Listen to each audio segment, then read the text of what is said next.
Welcome to this deep dive session on hand anatomy, essential for your FRCS plastic surgery exam. We'll cover high-yield concepts from anatomy of the hand, structure, function, and clinical relevance, focusing on what examiners love. Okay, great. Let's start with the skin.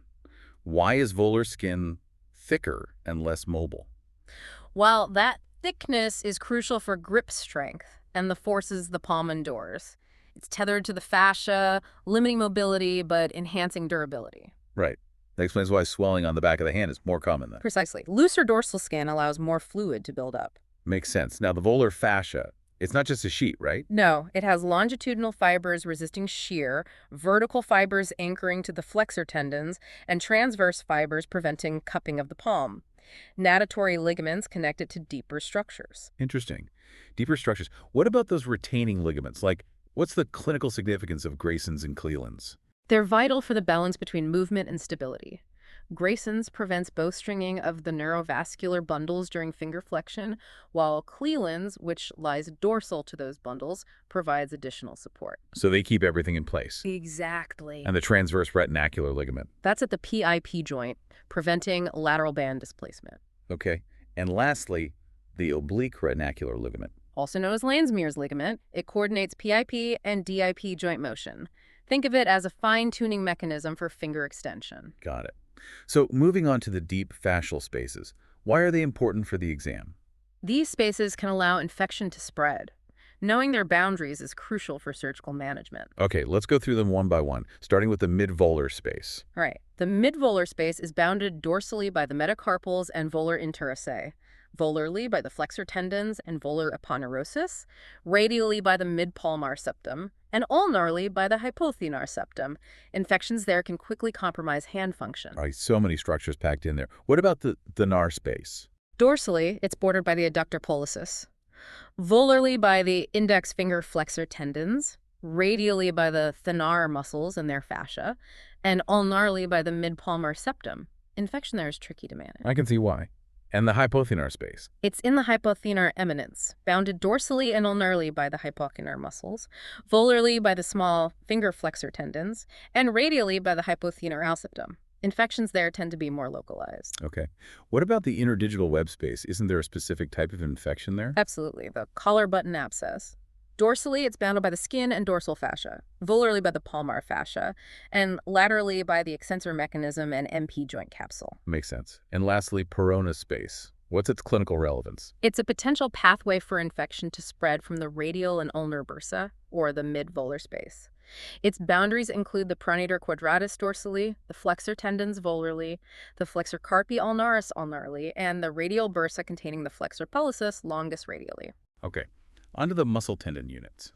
Let's start by differentiating extrinsic and intrinsic muscles. Sure. Extrinsic muscles, with their muscle bellies in the forearm, mainly control big movements of the wrist and fingers. Intrinsic muscles within the hand are responsible for fine motor control and intricate finger movements. Okay, so two different levels of control. Let's delve into the extrinsic extensors. First, location, function, and innervation. Their muscle bellies originate in the forearm. Their tendons cross the wrist to extend the wrist, fingers, and thumb. All are innervated by the radial nerve. All right, so they're all radial nerve. The extensor zones are important for tendon injuries. How are they numbered? It's simple.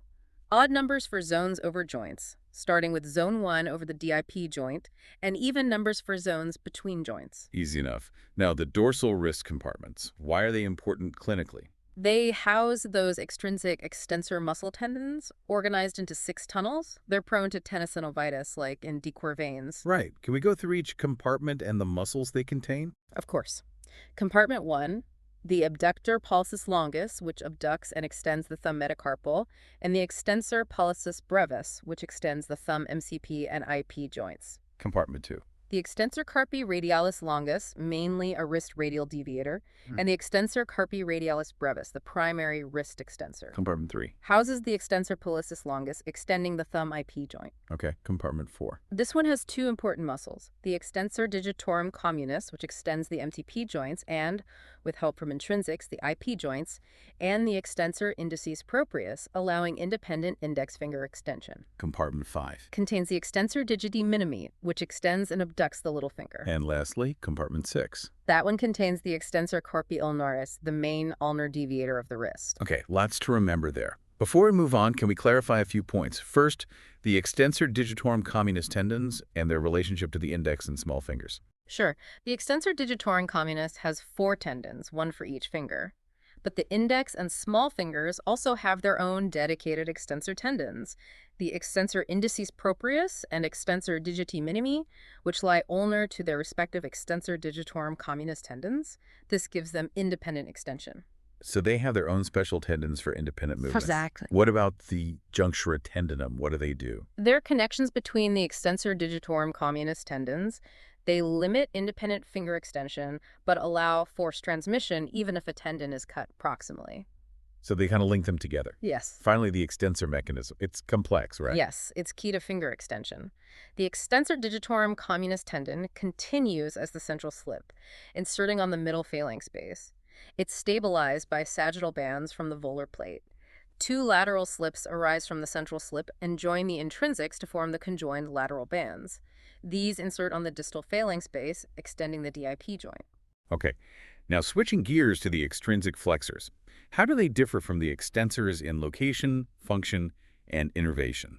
Like the extensors, they're in the forearm. But they flex the wrist and fingers. And their innervation is more complex, involves both median and ulnar nerves. Okay, so a bit more complicated there. Can you elaborate on their specific innervation? The flexor digitorum superficialis, which inserts on the middle phalanx and flexes the PIP joint, is purely median nerve. The flexor digitorum profundus, which inserts on the distal phalanx and flexes the DIP joint, has dual innervation. The index and long fingers by the median nerve, and the ring and small fingers by the ulnar nerve. So the profundus is the one with the dual innervation. Yes. And what about the thumb flexor and the wrist flexors? The flexor pollicis longus, which inserts on the distal phalanx of the thumb, is innervated by the median nerve. The palmaris longus and flexor carpi radialis are also median innervated, while the flexor carpi ulnaris is ulnar nerve. Okay, got it. Now the carpal tunnel. Remind us what's in there. 9 flexor tendons, 4 flexor digitorum superficialis, 4 flexor digitorum profundus, and 1 flexor pollicis longus plus the median nerve. All pass through this narrow tunnel. Right, and that's why it's prone to compression. Exactly. How are they all arranged within the tunnel? The flexor digitorum superficialis tendons of the long and ring fingers are most superficial, then the index and small fingers. Deep to them are the flexor digitorum profundus and flexor pollicis longus tendons, and the median nerve lies most superficially. Okay. Understanding flexor tendon zones is key for managing injuries. Describe the 5 zones. All right. Zone 1 is distal to the flexor digitorum superficialis insertion. Only the flexor digitorum profundus is in the sheath there. Zone 2, no man's land, extends from the A1 pulley to the flexor digitorum superficialis insertion. Both flexor tendons are within the sheath there. Zone 3 lies between the carpal tunnel and the A1 pulley. Zone 4 within the carpal tunnel itself, and Zone 5 proximal to the carpal tunnel. Right, so zone 2 is the tricky one. Yes, it is. Before we move on to intrinsics, what's Camper's chiasm? Camper's chiasm is where the flexor digitorum superficialis tendon splits just before its insertion, letting the flexor digitorum profundus tendon pass through. It's important to remember during tendon repairs. Got it. And the flexor tendon sheath, it's more than just a covering, isn't it? Right, it's a pulley system, ensuring smooth tendon movement, preventing bowstringing, and maximizing efficiency. This system involves annular and cruciate pulleys. Interesting. What are the specific roles of these pulleys? Annular pulleys, A1 to A5, are thickened regions of the sheath. Odd-numbered ones come from the volar plates, while even-numbered ones come from the periosteum. A2 and A4 are especially important for preventing bowstringing. Cruciate pulleys, C1 to C3, are thinner and allow the sheath to adapt to finger movements. Makes sense. And the thumb has its own system, right? Yes, it relies on A1 and A2 pulleys over the MCP and IP joints and a critical oblique pulley between them. This oblique pulley is the main restraint against bowstringing in the thumb. Now, let's get into those intrinsic muscles, starting with the thenar group.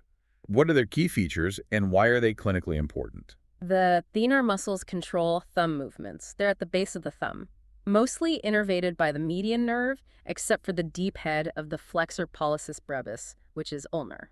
Right, so mainly median nerve. Let's go through each muscle and its action, starting with the abductor pollicis brevis. That one abducts the thumb, moves it away from the palm, like lifting it up and out. Okay.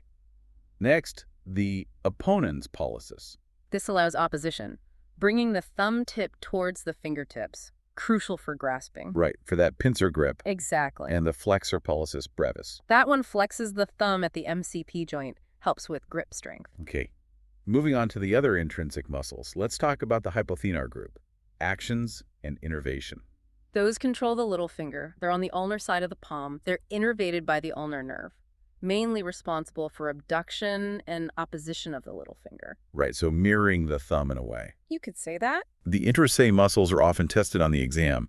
How can we remember their actions? Remember DAB with a pad, dorsal interossei abduct, palmar interossei adduct, all are innervated by the ulnar nerve. Okay, DAB with a pad. I like it. Tell us about the adductor pollicis. It's important. It's the powerhouse for thumb adduction, bringing the thumb toward the index finger. Key for pinch and grip, ulnar nerve again. Makes sense. And lastly, the lumbricals. They have that unique action. How can we remember their key features? They arise from the flexor digitorum profundus tendons, and they do two things. Flex the MCP joints and extend the IP joints. Think of them as fine-tuners for finger movements. They also have dual innervation, the radial 2 by the median nerve and the ulnar 2 by the ulnar nerve. Okay, so dual action and dual innervation. That's right. Any mnemonics for remembering nerve supply to these intrinsic muscles? For the median nerve, remember ULOF, lateral 2 lumbricals, opponens pollicis, abductor pollicis brevis, and flexo pollicis brevis. The superficial head, that is. Everything else in the hand is ulnar nerve. ROF for median. Got it.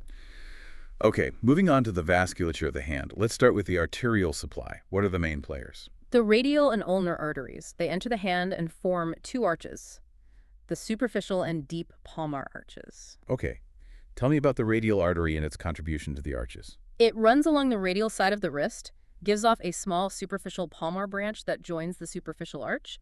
Its larger deep palmar branch contributes to the deep arch. What about the ulnar artery? Travels along the ulnar side of the wrist, gives off a larger superficial palmar branch, forming the superficial arch, and its smaller deep palmar branch contributes to the deep arch. Okay, so they both contribute to both arches.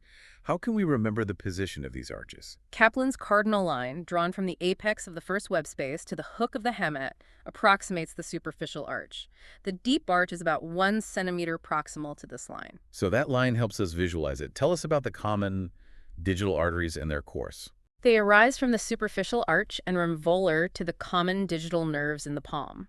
They divide into proper digital arteries, which run dorsal to the proper digital nerves in the fingers. Okay, so they switch positions. Yes, in the finger. And the blood supply to the thumb. The princeps pollicis artery branches off either the radial artery or the deep arch and is the main supply. Anything special about thumb vascularity? The thumb has a good dorsal blood supply, so it can survive even if the volar supply is lost, important for trauma. Makes sense. Now, briefly, the venous and lymphatic drainage. Venous drainage follows the radial and ulnar veins. Lymphatic drainage flows volar to dorsal. Explains why the back of the hand swells more. Right, because of that flow. Okay, let's talk nerves, starting with the median nerve, motor and sensory functions. Median nerve, precision growth, controls thumb opposition and sensation in the radial 3.5 digits. It enters the forearm, goes through the pronator teres muscle, and travels under the flexor digitorum superficialis. So it has a long journey. What about its motor innervation in the hand? Its recurrent motor branch supplies the thin arm muscles for thumb opposition and flexion. The anterior interosseous branch from the forearm innervates the flexor pollicis longus, the index and sometimes middle finger flexor digitorum profundus, and the pronator quadratus. Okay. How do you quickly test median nerve motor function? Have the patient make the OK sign. That tests thumb opposition. Weakness suggests median nerve issues. Makes sense. Sensory innervation. It provides sensation to the palmar side of the thumb, index, middle, and radial half of the ring finger. Its volar cutaneous branch supplies the thenar eminence. How do you test that? Light touch on the tip of the index finger. Okay. Now, the ulnar nerve. Yeah. Important for power grip, right? Yes, and for fine motor control. It goes through the cubital tunnel at the elbow, a common spot for compression, enters the forearm between the two heads of the flexor carpi ulnaris, runs under it, and enters Guillen's canal at the wrist. Tell me about Guillen's canal. Guillen's canal is bordered by the pisiform ulnarly, the hook of the hamate radially, the volar carpal ligament volarly, and the transverse carpal ligament dorsally. Right. And compression there can affect the nerve. What are the ulnar nerve's motor innervation? In the forearm, it supplies the flexor carpi ulnaris and the flexor digitorum profundus to the ring and small fingers. In the hand, its deep motor branch innervates the hypothenar muscles, the interossei, the third and fourth lumbricals, the adductor pollicis, and the deep head of the flexor pollicis brevis. A lot of muscles there. How do you test ulnar nerve motor function? Finger abduction and adduction against resistance. Weakness suggests ulnar nerve problems. Sensory innervation. Supplies the palmar side of the little finger and the ulnar half of the ring finger. Its dorsal sensory branch from the forearm covers the dorsal ulnar hand. Okay. How do you test it? Light touch on the tip of the little finger. All right. Last one, the radial nerve. What does it do? Radial nerve is all about extension, wrist and finger extension. It branches into the superficial sensory branch and the posterior interosseous nerve at the elbow. The superficial one provides sensation to the dorsiradial hand, while the posterior interosseous nerve innervates those extensor muscles. Can you list the muscles the posterior interosseous nerve innervates? It supplies the supinator, extensor carpi ulnaris, extensor digitorum communis, extensor digiti minimi, abductor pollicis longus, extensor pollicis brevis, and extensor indicis proprius. Wow, that's a lot. How do you test radial nerve motor function? Test wrist and finger extension against resistance. Weakness suggests radial nerve issues. Make sure to isolate finger MCP joint extension. To differentiate from intrinsics. Exactly. What about sensory innervation? The superficial sensory branch covers the dorsiradial hand, including the thumb, index, and middle fingers up to the PIP joint. How do you test it? Light touch in the first dorsal space. Okay, good. Before we move on to bones and joints, let's talk about those anomalous interconnections. Two important ones are the Martin-Gruber anastomosis, connecting the median and ulnar nerves in the forearm, and the Reich-Kenyu anastomosis, connecting them in the hand. Why are those important clinically? They can preserve function after a nerve injury. For instance, a Martin-Gruber can preserve ulnar nerve function in the hand even with a more proximal lesion. So it bypasses the injury. Interesting. Now let's talk about the bones and joints of the hand, starting with the hand itself. Key components. 5 metacarpals, each with a corresponding phalanx. Each finger has 3 phalanges, proximal, middle, and distal. The thumb has only 2, proximal and distal. Right, the thumb is special. What about the metacarpalophalangeal joints? They allow flexion, extension, abduction, and adduction. Collateral ligaments run obliquely from dorsal to volar, tightening and flexion. Volar plates reinforce the joint and limit hyperextension. Anything important about immobilizing these joints? Keep them in flexion to prevent shortening of those collateral ligaments and joint stiffness. Good point. What about the interphalangeal joints? Mainly flexion and extension. Their volar plates have strong attachments, preventing hyperextension. Different from the MCP joints, then? Yes. Okay. Now, the wrist. What are the carpal bones and how are they arranged? 8 carpal bones in 2 rows. Proximal row, scaphoid, lunate, trichotrum. Distal row, trapezium, trapezoid, capitate, homate. Don't forget the pisiform, a sesamoid bone, and the flexor carpi ulnaris tendon. Right, the pisiform is unique. Which carpal bone is most important clinically? The scaphoid. It connects the 2 rows and it's frequently fractured. It has a poor blood supply, so it's prone to a vascular necrosis. So scaphoid fractures are a big deal. Yes. The wrist joint itself, what's it made of? 2 parts. The radiocarpal joint between the radius and the proximal carpal row and the midcarpal joint between the 2 rows. Together, they give us that wide range of motion. Okay, carpometacarpal joints. Tell me about them. The thumb CMC joint with its saddle shape is supermobile. That's what gives us opposition and pinch. The index and middle finger CMC joints don't move much. The ring and small finger CMC joints allow some flexion and extension for grip. Okay, so different levels of mobility there. Ligaments of the wrist. Extrinsic, connecting to the radius and ulna, and intrinsic, connecting the carpals to each other. The volar extrinsic ligaments are key for stability. And which intrinsic ligament is most commonly injured? The scaphlunate ligament, connecting the scaphoid and lunate, injured during falls. Disruption leads to carpal instability. Okay, finally, the distal radial radar joint. It's not really a wrist joint, is it? No, it's a forearm joint. It allows us to rotate our forearms. The ulnar head articulates with the sigmoid notch of the radius. The triangular fiber cartilage complex, or TFCC, guides it. What's the TFCC and why is it important? It's the main stabilizer of the DRUJ, transmits load, and allows smooth rotation. Its center is avascular, which means it heals poorly if injured. So that's the TFCC, complex and clinically important. Absolutely. Well, that brings us to the end of our deep dive on hand anatomy. It's been quite a journey. We've covered a lot, but hopefully you've got those key facts down now. Yes, hopefully. Remember, it's not just about memorizing. You need to understand it. Right. Connect the anatomy to how the hand works and to clinical presentations. Think about how injuries or pathologies would affect these structures. Visualize it all, the relationships between the structure. Exactly. And use those mnemonics and clinical examples. It really helps. Practice. Keep asking questions. Yeah. And you'll be well on your way to acing those hand anatomy questions. Absolutely. Best of luck with your preparation.